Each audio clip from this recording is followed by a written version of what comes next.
Good day. Today is day 9 of our series, Effective Communication, a Marital Serenity Tool. And we're rounding up this series soon. So for today, we shall be looking at some more tips on how to attain serenity in marriage. Then we'll look at the tools, some tools that can actually help you to communicate better with your spouse, and tools that will help you learn the best way your spouse chooses to be communicated to. So we dive right into it. The tip I want to give to you today on how to attain serenity with effective communication in marriage is to use the word I. Use the I statement more than you, because the you statement puts judgment on your spouse. But when you use the word I, your spouse is more receptive of what you want to say. This decreases the chances of your spouse feeling like they need to defend themselves. When you use the word I, you make your spouse less likely to feel the need to defend his or herself. But when you constantly put it to your spouse, you make your spouse feel as if they are no good when you use the word you. For example, you could say, I wish you would acknowledge more often how much work I do at home to take care of you and the children. This is an effective way of communicating, rather than say, you are not always available. You don't appreciate all the work I do for you and the children. Another tip is for you to learn how to express your feelings. Your spouse is not a mind reader. Learn to express your feelings, be it positive or negative. The most important thing is to express it effectively. When you trust that your spouse is accommodating of your feelings, you are more able to communicate better. When you trust your spouse, let them know. When you are in doubt, let them know. Express both feelings, negative and positive. You just need to learn how to constructively express your negative feelings. Never bottle up your feelings. There will be less time for you to feel bitterness, resentment, disappointment, betrayal, disapproval when you express your feelings. These feelings need to be communicated in order for change to occur. You cannot bottle things up and expect change. But how you express them is very crucial. It is one thing to say, it is really sad that you come back late. Later tonight. But if you say things like, you obviously don't care, that is why you always come back late. This is you communicating your feelings, but in different ways. The first one is more constructive. It is really sad that you have to come back late. Later tonight. That is you communicating your feeling. But when you say you obviously don't care, that is why you always come back late. Now you put this person in a position to defend, and this can lead to more conflict rather than communication. It is a wrong way of communicating it. Another tip is for you to learn to listen without being defensive. So we have seen that hearing and listening is different. However, even in listening, you still need to do more work. You need to learn to listen without being defensive. Your ability to hear each other's complaint without getting defensive is an indication of the maturity and strength of your communication. This is a lot harder to learn than learning how to express negative feeling constructively, but it is doable. So as couple who want to grow their marriage, you might want to intentionally learn how to communicate negative feeling constructively, but not stopping out there, but also learning how to listen without being defensive. Do not assume that your partner is always wrong, whereas you always want to justify your own actions. Another tip that is very beneficial is when you have tried every other thing, then try a different approach. If it is not working, you can try writing down your feelings, especially for partners that are drawn apart already. So you can choose to write down your feelings, you can choose to put it in a diagram, in a flow chart, just communicate it. This might sound funny, right? But it is still communication, and it really works, especially if that marriage is at that stage where the couples cannot see each other eye to eye. You can communicate this way to your partner, encouraging your partner to respond in the same way. Gradually, you subtle the heart of your partner that you people can come to the table and talk about anything. This can wake up a dying marriage if you intentionally use it, because everything begins at the heart.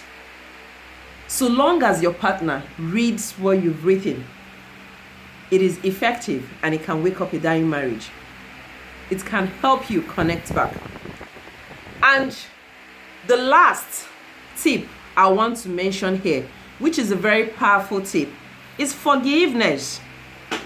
Because we all err. Most importantly, if you forget every other tool in your communication toolbox, always remember forgiveness. It is an all-time marriage saver. It is important to seek forgiveness from your spouse as well as give forgiveness. That conflict or misunderstanding is usually as a result of what you said or what you think you heard. Never you put it to the other person that it is solely the other person's fault, because it is a two-way thing. It could either be as a result of what was said or what you think you heard. If you and your spouse can frequently forgive one another, then you can have a marriage that will stand through thick and thin. You will have a marriage that is long lasting, because every misconception would always happen, and every misconception comes as a result of ineffective communication. So misconception will begin to happen far lesser when there is effective communication. Because believe me, both of you will mess up big time. It is part of growing up in the marriage. So now that we've looked at several tips on how to attain serenity with effective communication in marriage, I'll quickly drop some tools that are quite effective in understanding your spouse and the way they choose to communicate. So these are some effective tools for effective communication in marriage. Couples often don't have lots of communication tools when they enter into marriage, especially for the fact that most marriage people go into them without seeking the right counsel or knowledge on marriage. They just go into marriage. But when conversation gets tough, they are at that point when they don't know what to do. And this is when they need these tools. So they need tools in addition to everything we've been discussing to keep their marriage thriving. The first tool and model I'm presenting to you today is what we call the TFA model approach to communication. And you might look at it. It's just simply about analyzing what you're thinking. So when you want to communicate with your spouse, what is your thoughts? What are you thinking? What are you feeding your thoughts on? Your thoughts feeds your feeling. and this controls how you behave. You are exactly what you think. During communication with your spouse, what are you thinking? The second part of this tool is for you to analyze, what are you feeling? Be sure to validate your feeling at every time. Be sure to validate any feeling you are experiencing, because all your emotions are valid. Don't push them aside or try to make them trivial. The way you feel during a conversation can make or destroy that conversation, which eventually turns out to destroy your marriage. So are you tense? Are you sad? Are you anxious? Are you angry? Are you hungry? This controls your response. Your ability to validate your feeling will help you normalize your feeling and put a name to it, so that you are more able to manage it or navigate it.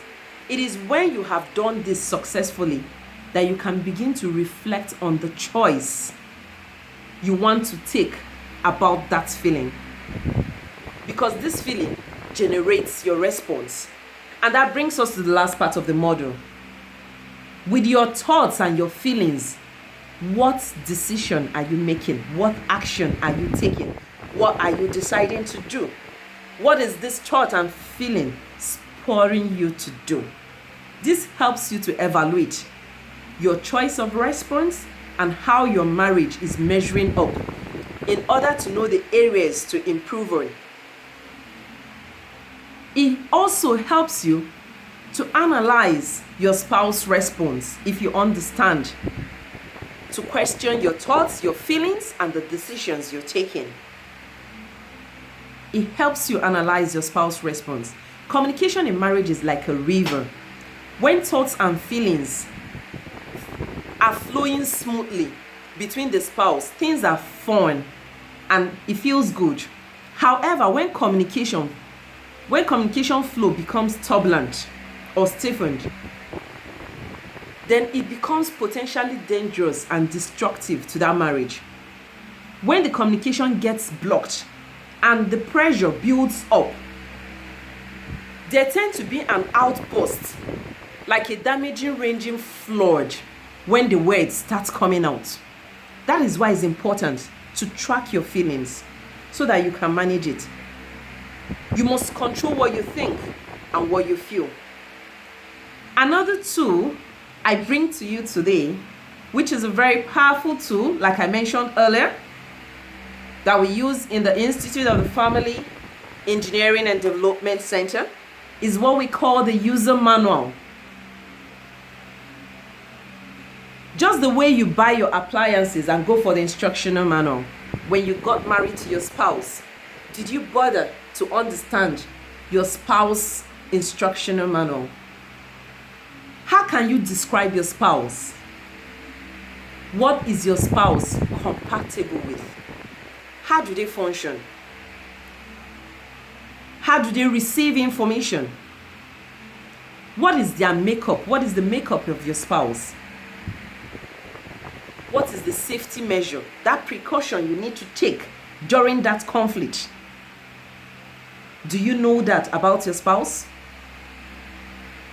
And what is the highest recommendation that time your spouse is at the verge of breaking? What do you do at that time? When your spouse is hurting, so it's not just about the spouse breaking. When you are the offender, when your spouse is hurting, what do you do? Do you know the exact thing you need to do to reset your spouse back to the functional mode? What will other people around say or think about your spouse? What do they know about your spouse? All these are evaluated in the user manual. And it goes beyond this.